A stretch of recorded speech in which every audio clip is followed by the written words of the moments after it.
Kannada star Yash act చేసిన toxic movie Telugu rights ఏకంగా 120 కోట్లు. మీరు నమ్మకుంటే బ్యాంక్ స్టేట్మెంట్ సైతం చూపిస్తానంటున్న producer Dil Raju.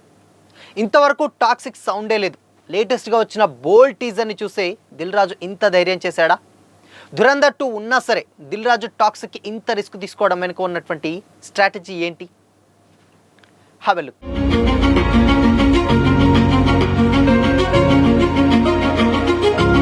Hi hello, welcome to Disha TV.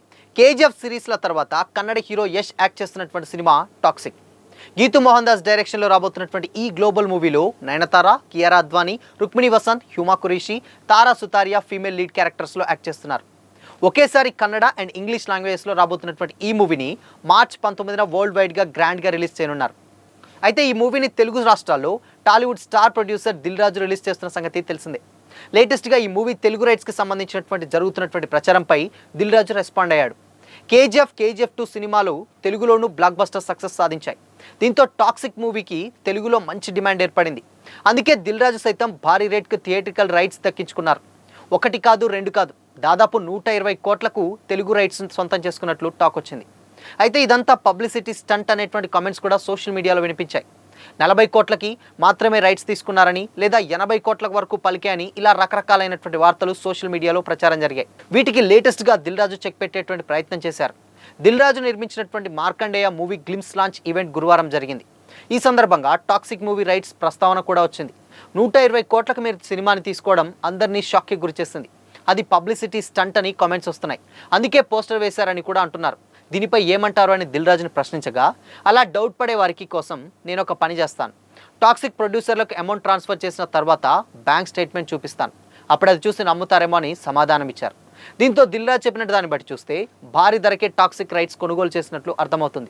Young టాలెంట్ను encourage చేయాలనేటువంటి ఉద్దేశంతో దిల్ రాజు తన పేరు మీదుగా దిల్ రాజు డ్రీమ్స్ అనేటువంటి మరో కొత్త బ్యానర్ స్థాపించిన సంగతి తెలిసిందే.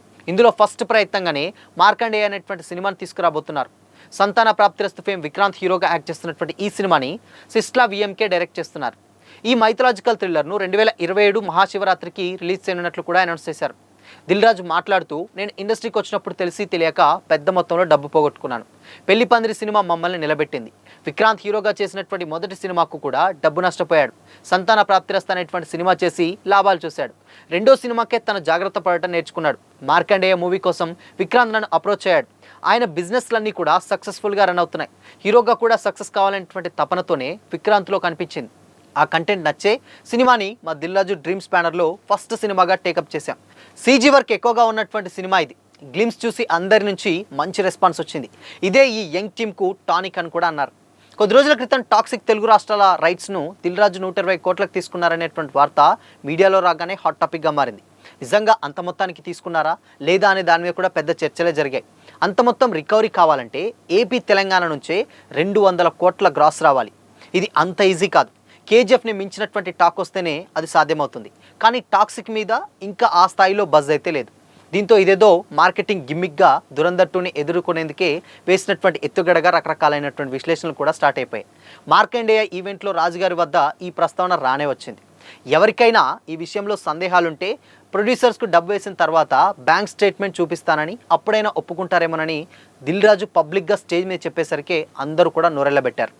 120 కోట్ల నెంబర్ అయినా నోటితోటి అనలేదు, కానీ సమర్థించేలానే చెప్పడం ఇక్కడ గమనించాల్సినటువంటి విషయం.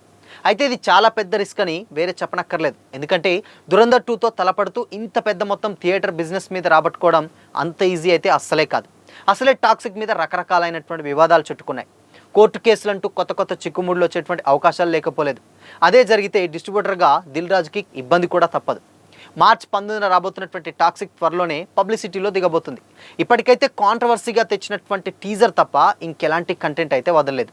యష్ ఫ్యాన్స్ వాటి కోసం చాలా ఈగర్గా వెయిట్ చేస్తున్నారు. కేవలం 37 రోజుల టైం మాత్రమే ఉండడంతో ప్రమోషన్స్ని చాలా స్పీడ్ చేయాలి. ముఖ్యంగా ఏపీ తెలంగాణకు సంబంధించి స్పెషల్ ప్లాన్ అయితే వేసుకోవాలి. దిల్ రాజుకు ఉన్నటువంటి నెట్వర్క్ దృష్ట్యా థియేటర్లకు ఇబ్బందులు రావు, కానీ టాక్ అలా ఉంటేనే చాలా కీలకంగా మారింది. ఆ టాక్ డైరెక్టర్ గీతూ మోహన్ దాస్ ఒక గ్యాంగ్స్టర్ డ్రామాని ఎలా ప్రజెంట్ చేస్తారో చూడాలి మరి. ఎందుకంటే ఇప్పుడున్నటువంటి సిచ్యువేషన్స్లో జనాలు థియేటర్లకు రావడమే చాలా కష్టం. అలాంటి టైంలో ఒక సినిమా, అది కూడా కన్నడ సినిమా, తెలుగులో కంటే ఇన్కేస్ పాన్ ఇండియా అని కూడా ఉంది. బట్ యష్ కేజీఎఫ్ ఉన్నటువంటి క్రేజ్ తప్పితే మిగతాది ఏది లేదు. డైరెక్టర్కి ఫ్యాన్ బేస్ లేదు, ఏది లేదు. ఓన్లీ ఇక్కడ మహా అయితే కేజీఎఫ్ ఇమేజ్ని దృష్టిలో పెట్టుకొని దాదాపు 120 కోట్లకు కొన్నాడు దిల్ రాజు. 120 కోట్లు అంటే ఆబ్వియస్లీ ఆ సినిమా దాదాపు 200 కోట్ల దాకా బిజినెస్ చేయాలి. ఒక ఓన్లీ తెలుగు రాష్ట్రాల్లో 200 కోట్ల బిజినెస్ అంటే అది అంత ఆషామాషి విషయం అయితే అసలే కాదు. ఇన్కేస్ మీరు అనుకోవచ్చు ఓటీటీ ఉంది కాబట్టి ఓటీటీ దిల్ రాజు కిందికి వస్తుందా రాదా అనేది ఇక్కడ పక్కన పెడితే డెఫినెట్గా రాదు. అది ప్రొడ్యూసర్ సైడ్ నుంచి వెళ్తుంది. కాకపోతే థియేటర్ మీదనే వచ్చేటువంటి రన్నే 200 కోట్లు. అది కూడా March 19th అంటే పెద్దగా అది హాలిడేస్ ఉన్నటువంటి సీజన్ కాదు. అండ్ సమ్మర్కి అయితే అప్పుడప్పుడే స్టార్ట్ అవుతుంది, ఎగ్జామ్స్ కూడా ఉండేటువంటి సిచ్యువేషన్స్ ఉంటాయి. అండ్ దాని తర్వాత పండగ ఫెస్టివల్స్ కూడా పెద్దగా ఉండవు. బట్ ఈ టైంలో మరి అంత పెద్ద రిస్క్ ఎందుకు తీసుకున్నాడు దిల్ రాజు అని కూడా చాలామంది రకరకాలైనటువంటి కామెంట్స్ అయితే చేస్తున్నారు. ఎందుకంటే స్టిల్ ఇప్పటి వరకు ఆ సినిమా నుంచి వెళ్ళి పెద్దగా ప్రమోషన్ అయితే లేదు. కానీ వచ్చిన ఒకే ఒక్క టీజర్, మైండ్ బ్లోయింగ్ టీజర్ వచ్చింది.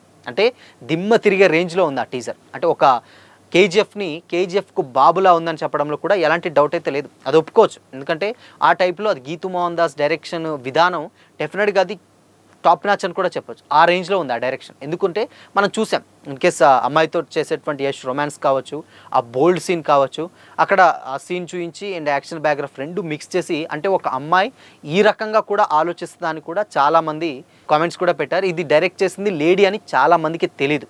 ఎస్, టాక్సిక్ డైరెక్టర్ ఒక లేడీ డైరెక్టర్. బట్ అలాంటి ఒక లేడీ డైరెక్టర్ ఇప్పుడు ఇలాంటి ఒక రొమాన్స్ కమ్ యాక్షన్ని మిక్స్ చేసేటువంటి తీస్తే ఆవిడ ఆలోచన విధానమే డెఫినెట్గా అర్థం చేసుకోవచ్చు. అర్జున్ రెడ్డి ఏదైతే సెన్సేషన్ క్రియేట్ చేసిందో ఒకనొక టైంలో టాలీవుడ్లో, ఇప్పుడు ఈ సినిమా అంతకు మించి క్రియేట్ చేస్తుంది. అంటే అలాంటి రొమాన్స్ సీన్స్లలో కూడా అని కూడా టాక్ వస్తుంది. కానీ ఇక్కడ విషయం ఏంటంటే యష్కి ఆ పరిస్థితి అక్కర్లేదు. ఎందుకంటే అప్కమింగ్ హీరో యష్ అసలైతే కాదు. కేజీఎఫ్ 1-2లతోటి మంచి సక్సెస్ వచ్చింది. ఫ్యామిలీ ఆడియన్స్ కూడా చాలామందికి తెలుసు. ఇన్కేస్ మాస్ ఆడియన్స్ కూడా చాలా బాగా ఎంటర్టైన్ అవుతారు ఆయన సినిమాని. బట్ మరి అలాంటి యష్ రెండో సినిమాకే ఇంతలా ఎందుకు మార్చాల్సి వచ్చింది? ఆ కంటెంట్ కానీ ఆ స్టైల్ కానీ అంత అవసరం ఏముంది? ఫ్యామిలీ ఆడియన్స్కి సినిమా ఎలా కనెక్ట్ అవుతుంది అన్న డౌట్స్ కూడా లేకపోలేదు. ఎందుకంటే ఇక్కడ ఆల్రెడీ కేజీఎఫ్ఏ చాలామందికి మేజర్ క్యాండిడేట్స్కి కొంచెంమంది నచ్చలేదు, ఫ్యామిలీ ఆడియన్స్కి. బట్ ఇలాంటి టైంలో కొంచెం ఫ్యామిలీ ఆడియన్స్ కూడా దృష్టిలో పెట్టుకోవాలి. కానీ ఫ్యామిలీ ఆడియన్స్ అసలు థియేటర్కి రాకుండా చేసేందుకేనా ఈ అనేది కూడా అక్కడ కొంచెం క్వశ్చన్ మార్క్ అయితే కనిపిస్తుంది. ఎందుకంటే టీజర్ చూస్తే ఎవరు కూడా వెళ్ళరు. ఎందుకంటే ఆ రేంజ్లో ఉంది ఆ టీజర్. డెఫినెట్గా మీరు సోషల్ మీడియాలో ఉంది, దాన్ని చూసే ఉంటారు. ఇకపోతే హీరోయిన్స్ విషయానికి వచ్చినట్లయితే డెఫినెట్గా గీతు మోహన్ దాస్ చాలా పెద్దగా ఏదో ప్లాన్ చేస్తున్నట్లయితే ఒక క్లియర్గా అర్థమవుతుంది. ఎందుకంటే నయనతార ఉంది, కియారా అద్వానీ ఉంది, రుక్మిణి వసంత్ ఉంది, హ్యూమా కురేషి ఉంది, అండ్ దాని తర్వాత ఇంకా రకరకాలైన కాస్ట్ కూడా ఉంది. సో మేజర్గా ఇలాంటి హీరోయిన్స్ ఇక్కడ ఇంతమంది ఎందుకు అనే డౌట్ రావచ్చు. మేజర్గా హీరో ఉన్నటువంటి ఒక క్యారెక్టర్ నయనతారది, అండ్ దాని తర్వాత కియారా అద్వానీ ఇద్దరిదే కావచ్చు. కానీ ఇక్కడ రుక్మిణి వసంత్ను కూడా యాడ్ చేశాడు, అండ్ దాని తర్వాత హ్యూమా కురేషి, ఇలాంటి వాళ్ళని కూడా దాంట్లో యాడ్ చేయడం జరిగింది. బట్ మరి దీంట్లో ఎందుకు అంత పకడ్బందీగా ఇంతమంది హీరోయిన్స్ పెట్టారు? ఓన్లీ యష్ మాత్రమే ఉన్నారు. దీంట్లో యష్ మరి ఎన్ని క్యారెక్టర్స్ చేయబోతున్నారు? ఒకటే క్యారెక్టర్ అని అయితే అర్థమవుతుంది. మరి ఇన్ని క్యారెక్టర్స్ ఎందుకు ఏంటి అనేది తెలియాలంటే మాత్రం ఆ రొమాన్స్ ఏదో ఉంది, మేబీ లవర్ ఆర్ వైఫ్ ఇలాంటి జోనర్ అయితే డెఫినెట్గా అందులో వీళ్ళిద్దరు ఎవరో ఒకరు యాక్ట్ చేసేటువంటి ఛాన్సెస్ అయితే లేకపోలేదు, కియారా అండ్ అక్కడ నయనతార. సో కాబట్టి ఇంతవరకు అంటే 120 కోట్లు అంటే ఆషామాషి విషయం కాదు నిజంగా. ఇప్పుడు ఉన్నటువంటి సిచ్యువేషన్స్లో ఓటీటీని కాకుండా ఓన్లీ థియేట్రికల్ రన్ మీద 200 కోట్లు రాబట్టాలంటే కొంచెం కష్టమే. బట్ మరి దిల్ రాజు ఎందుకు ఇంత డేర్ చేశారని కూడా సోషల్ మీడియాలో కామెంట్స్ వస్తున్నాయి. దానికి తోడు దురంధర్ 2 ఉంది. దురంధర్ 2 మనకు తెలుసు ఎంత పెద్ద సక్సెస్ అయిందో. దురంధర్ అంచనాలు లేకుండానే వచ్చి 1300 కోట్లకు పైగా ఆ సినిమా కలెక్ట్ చేసింది. బట్ అలాంటి టైంలో ఇలాంటి టాక్సిక్ వస్తుంది. బట్ పోటీ ఇద్దరికి గట్టిగా ఉంటుంది. కానీ బట్ దురంధర్ని దాటుకో ఉండాలి. నార్మల్గానే ఈ సినిమా దాదాపు 200 కోట్లు కలెక్ట్ చేయాలి, అది కూడా 2 తెలుగు రాష్ట్రాలు అంటే కొంచెం కష్టం. అంటే అట్లీస్ట్ ఓకే టాక్ బాగుంటే అది వేరే అని చెప్పలేం. కానీ దురంధర్ 2ని తట్టుకొని మళ్ళీ రావాలంటే మాత్రం కొంచెం ఇబ్బంది పడేటువంటి సిచ్యువేషన్స్ అయితే లేకపోలేదు. ఇన్ కేస్ దురంధర్ 2 ఆల్రెడీ మళ్ళీ సక్సెస్, అది కూడా కంటిన్యూటీ ఉన్నటువంటి సినిమా. సో అది మంచి సక్సెస్ అయింది. పార్ట్ 2 కోసం చాలామంది ఆడియన్స్ వెయిట్ చేస్తున్నారు. బట్ టాక్సిక్ మీద ఇంతవరకు ప్రమోషన్స్ ఏం లేదు. అది ఒక్కటే బోల్డ్ టీజర్ ఉంది, దాన్ని నమ్ముకొని ఇన్ని డబ్బులు పెట్టారా? అండ్ లేదంటే ఇన్ కేస్ ప్రమోషన్స్ వేగం పెంచాలి. 37 డేసే ఉంది, 37 డేస్లో ఇక ప్రమోషన్ స్టార్ట్ చేస్తేనే సినిమా జనం మధ్యలోకి వెళ్ళిపోతుంది. సో అందుకని ఎంతో కొంత సేవ్ అవుతుందన్న కామెంట్స్ కూడా ఉన్నాయి. సో మరి దురంధర్ 2ను తట్టుకొని అన్ని 100 కోట్లు టాక్సిక్ ఎలా కలెక్ట్ చేస్తుందో తెలియాలంటే మాత్రం డెఫినెట్గా March 19th వరకు అయితే వెయిట్ చేయాల్సిందే. ఇన్ కేస్ టాక్ బాగుంటే మాత్రం ఆ నెంబర్ పెద్ద సమస్య అయితే కాదు. సో మరి టాక్సిక్ ఎలా ఉండబోతుంది అనుకుంటున్నారు? టీజర్ చూసారా? చూస్తే మీకు ఎలా అనిపించింది? మీ ఒపీనియన్ని కామెంట్ చేసి చెప్పండి.